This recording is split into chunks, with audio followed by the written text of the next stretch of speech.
মহাপ্রভুকে কেন বড় অবতার বলা হচ্ছে? বলে মহাপ্রভুকে বড় অবতার বলার অনেক কারণ আছে। এই যে পদাবলীটি আজকে গৌরচন্দ্রিকা স্বরূপ গাইছি, এই পদাবলীতে বলা হচ্ছে যে চৈতন্য মহাপ্রভুর অবতারের ফলে বাংলার বুকে বিশেষ বিশেষ কিছু পরিবর্তন হয়েছিল। অনেক পরিবর্তন বাংলার বুকে হয়েছিল মহাপ্রভু অবতারের ফলে। প্রথম কি না বলছে, পতি তেরে বিলায়ল প্রেমেরও ভান্ডার। মহাপ্রভু কি করেছিলেন না, যারা আমাদের মতো পতিত জীব, যাদের কথা কেউ কোনোদিন ভাবে নাই, তাদেরকে নিয়ে চৈতন্য মহাপ্রভু ভেবেছিলেন। তা না হলে তখনকার দিনে মনে করা হতো কি না, যত শাস্ত্রীয় সম্পদ, যত ভালো ভালো জিনিস সব বামুন আর কায়েতদের জন্য, বাকি সবাই অমানুষের দল। কিন্তু এই ধারণাটা চৈতন্য মহাপ্রভু ভেঙে দিলেন যে না, হরি নামে কোনো ভেদাভেদ নাই, কৃষ্ণ নামে কোনো ভেদাভেদ নাই। ওরে জেনে রাখ, ব্রাহ্মণ হয়ে চণ্ডাল হয় যদি কৃষ্ণ ত্যাজে, আর মুচি হয়ে শুচি হয় যদি কৃষ্ণ ভজে। এত বড় কথা যখন চৈতন্য মহাপ্রভু বলছেন, এটা যে শুধু মহাপ্রভুর একটা ছড়া তা কিন্তু নয় বাবা। কারণ আজকে 2023 সালে দাঁড়িয়ে এই কথা মেনে নিতে আমাদের কোনো অসুবিধে নেই। কিন্তু ভেবে দেখুন, আজ থেকে 550 বছর আগে যখন মহাপ্রভু এই কথাটি দাঁড়িয়ে বলছেন, তখন কিন্তু সমাজ এতখানি উন্নত ছিল না। তখন সমাজে মানুষে মানুষে এতটাই ভেদাভেদ ছিল যে ব্রাহ্মণ শূদ্রের ছায়া পর্যন্ত নিয়ে যেত না। কোনো শূদ্রের ছায়াও যদি ব্রাহ্মণের গায়ে লেগে যেত, সঙ্গে সঙ্গে ব্রাহ্মণ গঙ্গার জলে গিয়ে স্নান করতে। এইরকম একটা সময় দাঁড়িয়ে যখন মহাপ্রভু বলছেন ব্রাহ্মণ হয়ে চণ্ডাল হয় যদি কৃষ্ণ ত্যাজে, নবদ্বীপের ব্রাহ্মণ সমাজ নিমাইয়ের দিকে আঙুল তুলল, নিমাই তুমি কেমন কথা বলছো? আর নিমাই তো আর আমাদের মতো সাধারণ মানুষ ছিল না, নিমাই হচ্ছে মহাপণ্ডিত। সঙ্গে সঙ্গে নিমাই শাস্ত্র দেখিয়ে দিল যে দেখুন ব্রাহ্মণগণ, আমি যে কথা বলছি তার তো শাস্ত্র প্রমাণ রয়েছে। কারণ পুরাণে বলা হয়েছে চণ্ডালোপি দ্বিজ শ্রেষ্ঠ হরিভক্তি পরায়ণ হরিভক্তি বিহীনস্তু দ্বিজ অপি স্বপচা ভব। বলছে চণ্ডালোপি দ্বিজ শ্রেষ্ঠ, চণ্ডালোপি মানে চণ্ডালের থেকেও, দ্বিজ মানে ব্রাহ্মণ শ্রেষ্ঠ। তবে কোন ব্রাহ্মণ শ্রেষ্ঠ? ব্রাহ্মণ বংশে জন্মগ্রহণ করলে কিন্তু ব্রাহ্মণ শ্রেষ্ঠ নয়। সে ব্রাহ্মণ বংশে জন্মগ্রহণ করেছে, জীবনে কোনোদিন গায়ত্রী মন্ত্র উচ্চারণ করে দেখেন। হ্যাঁ, ব্রাহ্মণ বংশে জন্মগ্রহণ করেছে, জীবনে কোনোদিন শালগ্রাম শিলায় তুলসী পাতা দেয়নি। ওই যে পৈতেটাকে আম গাছে ডালে তুলে রেখে দিয়েছে। এইরকম ব্রাহ্মণ অনেক আছে। তা বলছি চণ্ডালের থেকে ব্রাহ্মণ শ্রেষ্ঠ, কিন্তু কোন ব্রাহ্মণ? হরিভক্তি পরায়ণ। যদি কোনো ব্রাহ্মণ হরিভক্তি পরায়ণ হয় তবেই সে চণ্ডালের থেকে শ্রেষ্ঠ। কিন্তু সাবধান করে দিচ্ছে হরিভক্তি বিহীনস্তু, যদি কোনো ব্রাহ্মণের হরিভক্তি না থাকে তাহলে দ্বিজ অপি মানে ব্রাহ্মণ হয়েও স্বপচা ভব। স্বপচ মানে হচ্ছে চণ্ডাল। হ্যাঁ, তালব শয় বয়স, দন্ত শয় বয়স নয়, তালব শয় বয়স, সমান হচ্ছে কুকুর। আর সংস্কৃত ভাষায় তালব শয় বয়স মানে হচ্ছে কুকুর, আর পচ মানে হচ্ছে রান্না করা। মানে আগেরকার দিনে যারা চণ্ডাল, ওই রাস্তার কুকুর ধরে ধরে তারা রান্না করত, তাই তাদেরকে বলা হতো স্বপচ। তা বলছে চণ্ডালের থেকে ব্রাহ্মণ শ্রেষ্ঠ যদি সে হরিভক্তি পরায়ণ হয়। কিন্তু হরিভক্তি যদি কোনো ব্রাহ্মণের না থাকে তাহলে ব্রাহ্মণ হয়েও সে চণ্ডালের সমান হয়ে যায়। শুধু তাই নয়, 18 পুরাণের মধ্যে শ্রেষ্ঠ পুরাণ শ্রীমদ্ ভাগবত পুরাণে পর্যন্ত প্রহ্লাদ মহারাজ বলেছেন বিপ্রদ বিসর্গ নয়তাতরবিন্দ নাভ পাদারবিন্দ বিমুখাত স্বপচং বরিষ্ঠং মন্যে তদর্পিত মনো বচনে হিতার্থং প্রাণং পুনাতি শকুলং নত ভূরি মানঃ। বলছে বিপ্রদ বিসর্গ নয়তাতরবিন্দ নাভ পাদারবিন্দ বিমুখাত স্বপচং বরিষ্ঠং। ব্রাহ্মণ দ্বাদশ গুণযুক্ত ব্রাহ্মণ, কিন্তু সেই ব্রাহ্মণ যদি ভগবানের চরণ দুটো থেকে সরে চলে আসে তবে সেই ব্রাহ্মণের থেকে আমি চণ্ডালকে শ্রেষ্ঠ বলে মনে করি। স্বপচং বরিষ্ঠং। তবে কোন চণ্ডাল বাবা? সব চণ্ডাল কিন্তু নয় মাগো। হ্যাঁ, যেই চণ্ডাল রাস্তা ধারে চুল্ল খেয়ে উল্টে পড়ে থাকে সেই চণ্ডাল তো আর শ্রেষ্ঠ হতে পারে না। তাহলে কোন চণ্ডাল শ্রেষ্ঠ? দেখুন ভাগবতে বলছে, যেই চণ্ডাল ভগবানের উদ্দেশ্যে 5টা জিনিস সমর্পণ করতে পেরেছেন। 5টা জিনিস কি কি? মন্যে তদর্পিত মনোবচনে হিতার্থং, মন দিতে পেরেছে ভগবানকে, বচন দিতে পারে ভগবানকে, ইহিত মানে কর্ম দিতে পেরেছে ভগবানকে, অর্থ দিতে পারে ভগবানকে, দরকার হলে প্রাণ পর্যন্ত দিয়ে দিতে পারে ভগবানের উদ্দেশ্যে। এইরকম যদি কোনো ভক্ত কোনো চণ্ডালের ঘরেও জন্ম নেয়, তাহলে সেই রকম ভক্ত যদি কোনো চণ্ডালের ঘরে জন্ম নেয়, তাহলে হরিভক্তিবিহীন ব্রাহ্মণের থেকে এই হরিভক্তি পরায়ণ চণ্ডালকে আমি শ্রেষ্ঠ বলে মনে করি। তাহলে এই কথাটা কে বলছেন? প্রহ্লাদ মহারাজ বলছেন। কোন যুগে বলছেন? সত্য যুগে দাঁড়িয়ে বলছেন। তাহলে দেখুন, খাতা কলমে সবকিছুই ছিল, শুধু প্রয়োগে ছিল না। প্রয়োগে কে শেখালেন? প্রেমের ঠাকুর আমার গৌরাঙ্গ সুন্দর। আমাদের মতো পিছিয়ে পড়া মানুষ, সমাজের পদদলিত, সমাজের অবহেলিত মানুষ, যাদের কথা কেউ কোনোদিন ভাবে নাই, তাদেরকে নিয়ে চৈতন্য মহাপ্রভু ভাবলেন।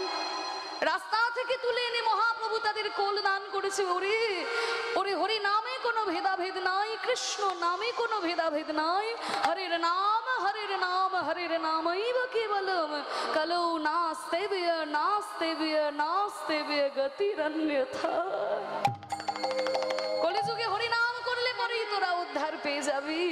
তাই বলছে, দেখো বড় অবতার ভাই, বড় অবতার, আমাদের মতো পতিতের বিলায় হলো প্রেমের ভান্ডার।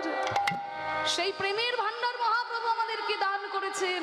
যেই প্রেম পেলে পরে অমানুষ থেকে মানুষ হয়ে যাওয়া যায়, আর মানুষ থেকে দেবতা পর্যন্ত হয়ে যাওয়া যায়, সেই বিশুদ্ধ প্রেম ভক্তি মহাপ্রভু আমাদের দান করেছেন। হ্যাঁ, তখন কি ছিল জানো মা গো? সমাজে শুধু মানুষে মানুষে ভিড় ছিল, প্রেম ছিল না, ভালোবাসা ছিল না। এই প্রেমটা মহাপ্রভু দিয়েছেন। শুধু অনেক মানুষ পাশাপাশি থাকলেই একটা সমাজ তৈরি হয় না।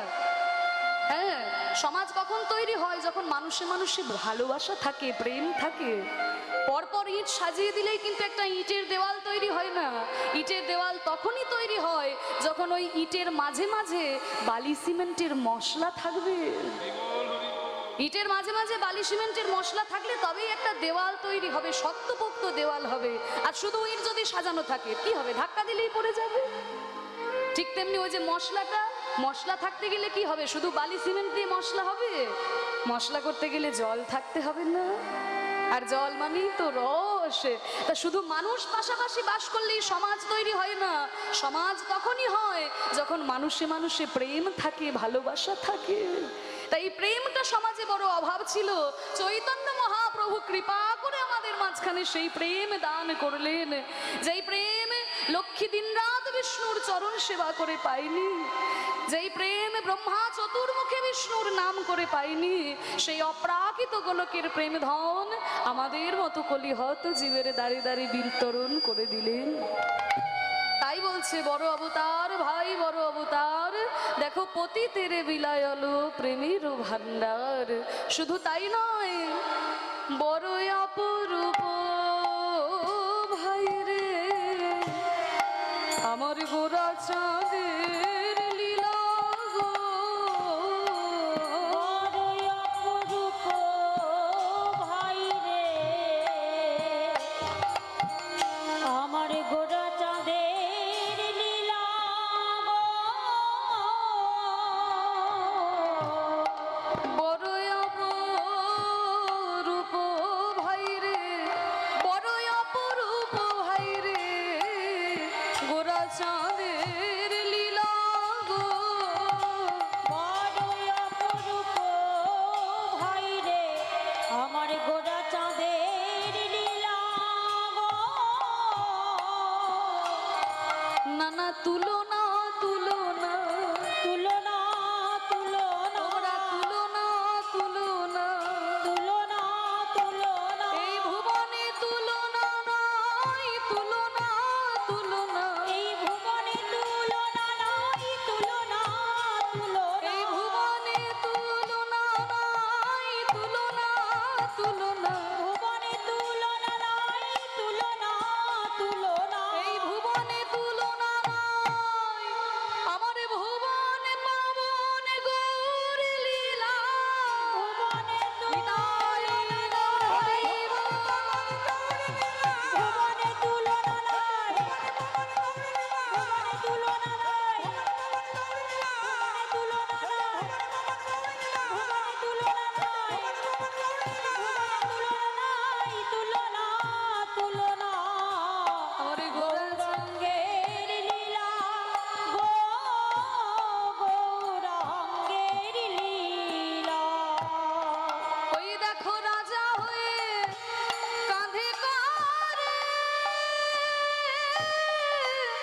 বৈষ্ণবের ঝুলা গো।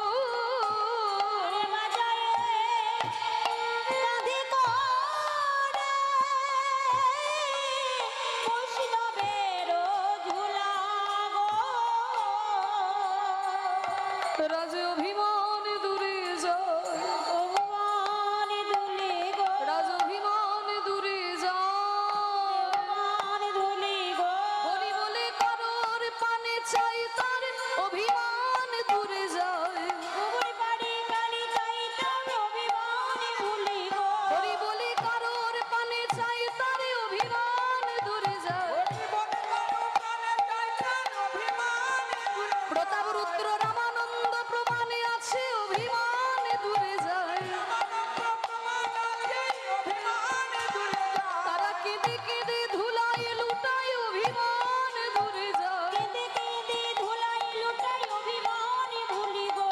ওই কেঁদে কেঁদে ধুলায় লুটায় হাগর তোমার হলাম বলে। কেঁদে কেঁদে হরি ধুলাই লুটাই, কেঁদে কেঁদে ধুলাই লুটাই, কেঁদে কেঁদে ধুলাই লুটাই, কেঁদে কেঁদে ধুলাই লুটাই অভিমান ভুলি গো। ওই রাজা হয়ে কাঁধে করে বৈষ্ণবের ঝুলা গো, বৈষ্ণবের ঝুলা।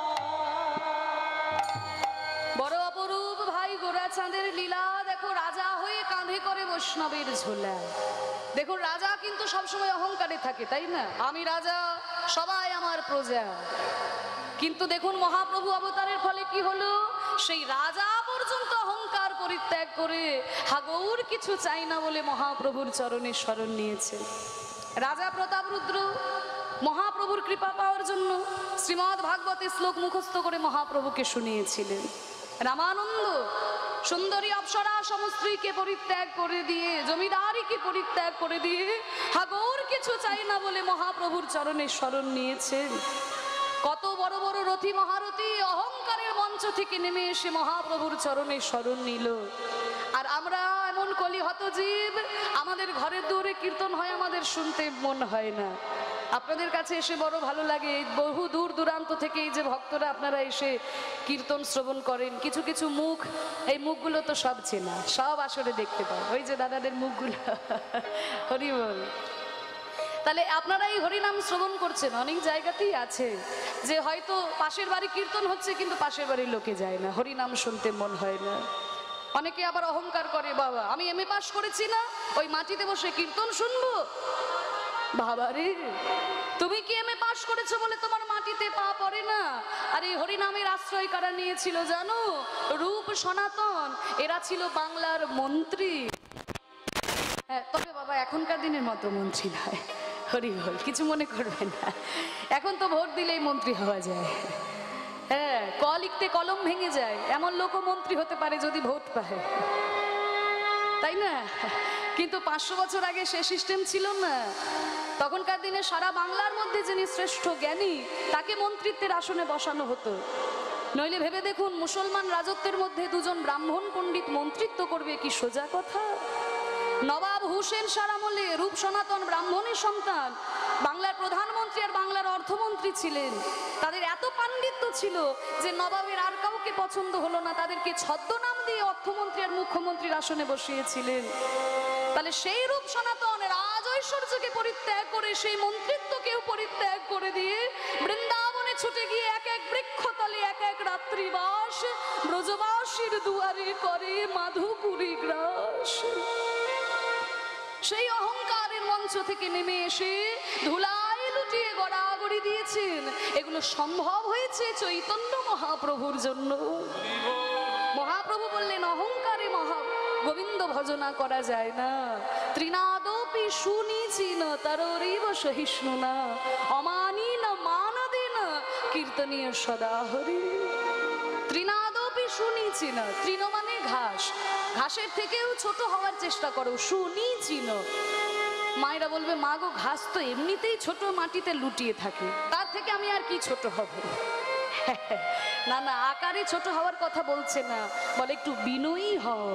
হ্যাঁ, ঘাসের থেকেও ছোট হওয়ার চেষ্টা করো। আর কি বলছে, তরুরী বা সহিষ্ণু না, গাছের মতো সহিষ্ণু হও।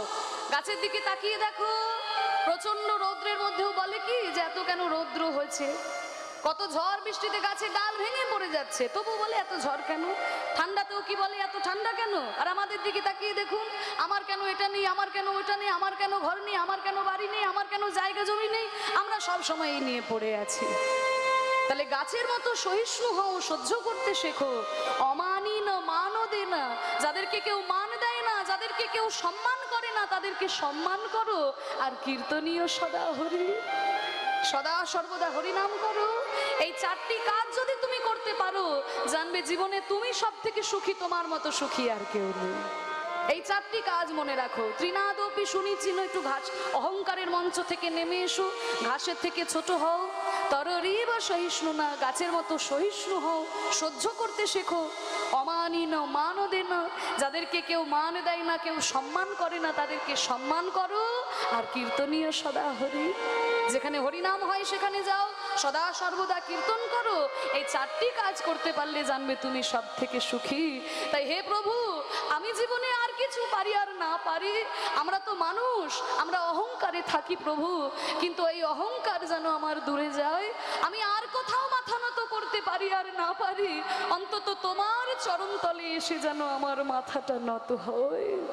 তাই তো বিশ্বকবি রবীন্দ্রনাথ ঠাকুর প্রার্থনা করে বলেছেন, হে প্রভু, আমার মাথা নত করে দাও হে তোমার চরণ ধুলার তলে। মাথা নত করে দাও হে তোমার চরণ ধুলার তলে। সকল অহংকার হে আমার ডুবাও চোখের জলে। আমার মাথা নত করে দাও হে তোমার চরণ ধুলার তলে।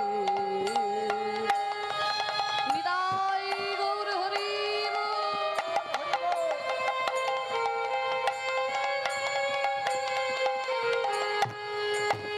আমার মাথা নত করে দাও তোমার চরণ ধুলার তলে। দেখুন বিশ্বকবি রবীন্দ্রনাথ ঠাকুরের কত বিনয় বাক্য দেখুন। বলল না যে তোমার চরণ তলে আমাকে ঠাঁই দাও। হে প্রভু, তোমার চরণ তলে ঠাঁই পাবো সে যোগ্যতা এখনো আমার তৈরি হয় নাই প্রভু, কিন্তু তোমার চরণের তলে যে ধূলিকণা পড়ে থাকে, ওই ধূলিকণার তলায় তুমি আমাকে একটু ঠাঁই দিও। সকল অহংকার হে আমার ডুবাও চোখের জলে। আমার মাথা নত করে দাও হে তোমার চরণ ধুলার তলে।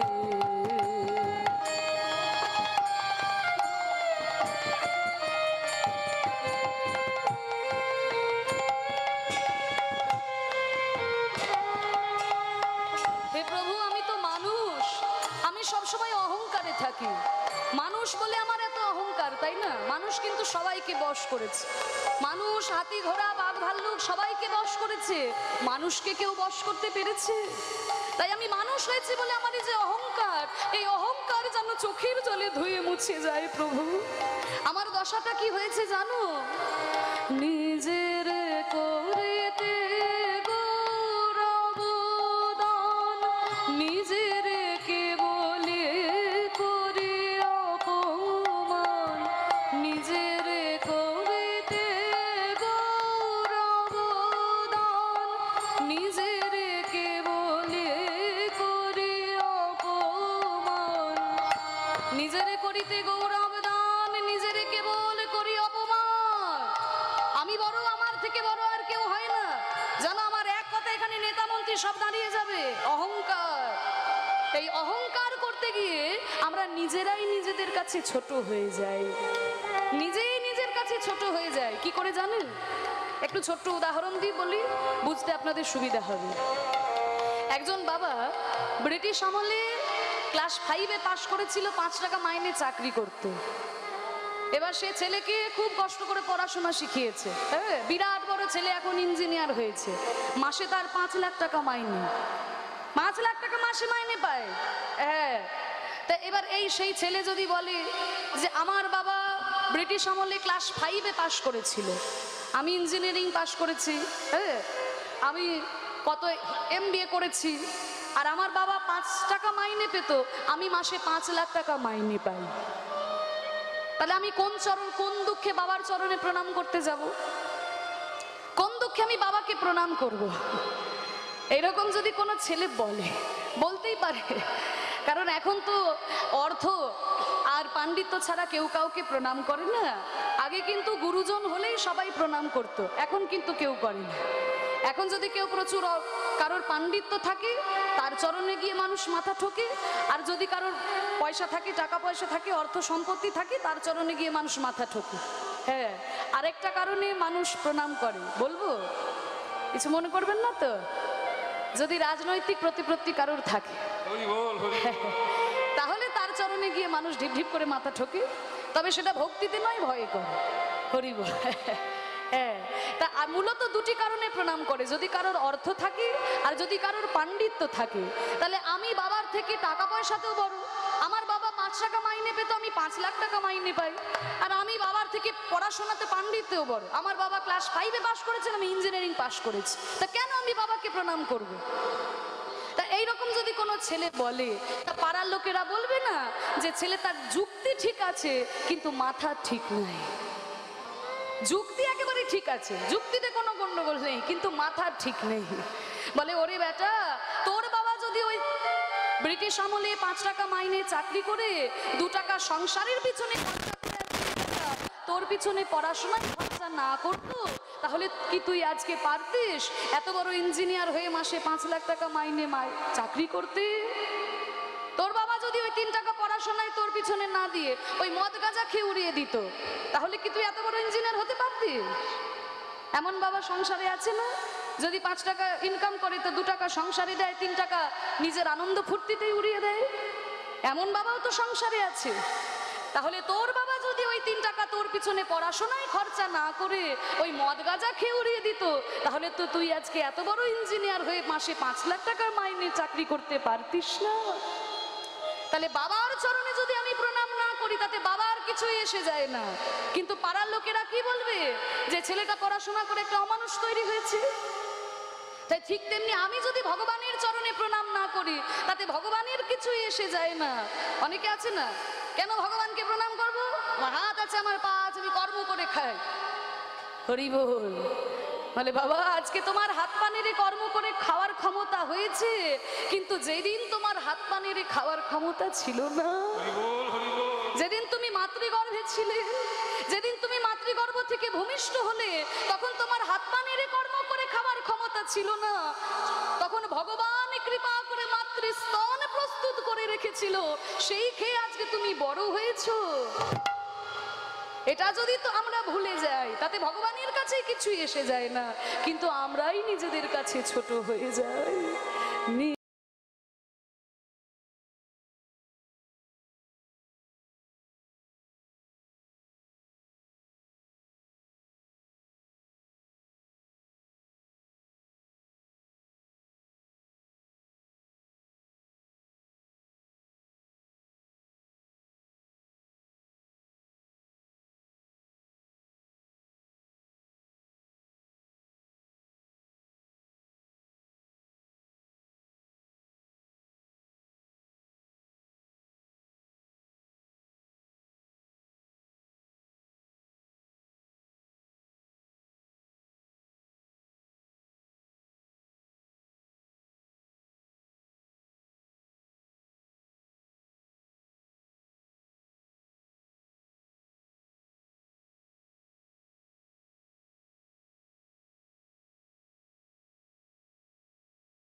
প্রচার আমারে না যেন করি প্রচার আমার আপন কাজে, তোমার ইচ্ছা করো হে পূর্ণ আমার জীবন মাঝে। জীবনে যদি কোনোদিন কোনো ভালো কাজ করতে পারেন, কখনো অহংকার করে বলবেন না আমি করেছি আমি করেছি, সব সময় বলবেন যে হে ঠাকুর তুমি কৃপা করে আমাকে দিয়ে ভালো কাজ করিয়ে নিয়েছো। তা না হলে তোমার যদি ইচ্ছা হতো তুমি রামশ্যাম যদুমধু যে কাউকে দিয়ে কাজ করিয়ে নিতে পারতে। আমার সৌভাগ্য যে তুমি আমাকে ভালো কাজের জন্য বেছে নিয়েছো। এই যে আপনারা এই করিমপুরের মানুষরা, এই এলাকায় কত মানুষরা বারবার আমাকে ডাকেন, হ্যাঁ বারবার আমাকে স্মরণ করেন, আপনারা আপনাদের ডাকে আমি বারবার ছুটে আসি। কেউ যদি কোনো ভক্ত এসে আমাকে বলে যে মা তোমার গান আমার খুব ভালো লেগেছে, এবার এইটা শুনে যদি আমার একেবারে অহংকারে মাটিতে পা না পড়ে, হ্যাঁ তাহলে কি হবে? উন্নতিটা সেইখানেই স্থগিত হয়ে যাবে, আর বড় হওয়া যাবে না। হ্যাঁ ওইখানেই পর্যন্তই থেমে যাবে, আর বড় হওয়া যাবে না। আমারও যেন সবসময় মনে হয় হে ঠাকুর আজকে তুমি কৃপা করেছিলে বলে আজকে সারা পৃথিবীর দ্বারে দ্বারে গিয়ে কীর্তন পরিবেশন করতে পারছি। তুমি যদি কৃপা না করতে তাহলে আজকেও হয়তো আমার কোনো সাধারণ মেয়ের মতো বাড়িতে বাড়িতে বাসন মেজে আমার জীবনটা পেরিয়ে যেত। আজকে প্রভু তুমি কৃপা করেছিলে বলে এত ভক্তের চরণ ধুলা আমি মাথায় নিতে পারছি, প্রভুর কীর্তন পরিবেশন করতে পারছি। তাই জীবনে যদি কোনোদিন কোনো ভালো কাজ করতে পারেন, কখনো অহংকার করে বলবেন না আমি করেছি আমি করেছি, সব সময় বলবেন হে ঠাকুর তুমি কৃপা করে আমাকে দিয়ে এই ভালো কাজ করিয়ে নিয়েছো। তা না হলে আমার কি সাধ্য আছে এই কাজ করতে পারার? আমার না যেন করে প্রচার আমারও আপন কাজে, তোমার ইচ্ছা করো হে পূর্ণ আমার জীবন মাঝে। যাচি হে তোমার চরম শান্তি পরাণে তোমার পরম কান্তি। যাচি হে তোমার চরম শান্তি পরাণে তোমার পরম কান্তি। ভগবান বললেন হে ভক্ত আমি যদি আমার ইচ্ছা তোমার জীবনে পূর্ণ করি তাতে তোমার কি লাভ হবে? আমার কি লাভ? যাচি হে তোমার চরম শান্তি পরাণে তোমার পরম কান্তি। তুমি যদি তোমার ইচ্ছা আমার জীবনে পূর্ণ করো তাহলে আমার কি লাভ হবে জানো? চোখ দুটো বন্ধ করলে আমি হৃদয়ে তোমাকে দেখতে পাবো, আর চোখ খুললে পরে পৃথিবীতে সবকিছুই শান্তিময়। পরাণে তোমার কান্তি আর বাইরে শান্তি, বেঁচে থাকতে আমাদের আর কি চাই মাগো? সুখ আর শান্তি দুটো আলাদা জিনিস। টাকা পয়সা ধন সম্পত্তিতে সুখ দিতে পারে, শান্তি দিতে পারে না। এই প্রচন্ড গরমের মধ্যে আপনি যদি এসি ঘরে শুয়ে থাকেন আপনার শরীরের আরাম হবে, কিন্তু এসি ঘরে শুয়ে থাকলেই যে আপনার রাত্রে ঘুম আসবে এমন কোনো কথা নেই। মনের মধ্যে যদি শান্তি না থাকে আপনি যতই ঠান্ডা ঘরে শুয়ে থাকেন না কেন ঘুম আসবে না, কিন্তু মনের মধ্যে যদি শান্তি থাকে আপনি ওই তালপাতার কুটিরে ছেঁড়া তালায় শুয়ে থাকলেও আপনার নিশ্চিন্ত মনে ঘুম চলে আসবে। তাই চোখ দুটো বন্ধ করলে তোমাকে আমি দেখতে পাবো, আর চোখ খুললে শান্তি। আমার বেঁচে থাকতে আর কিছু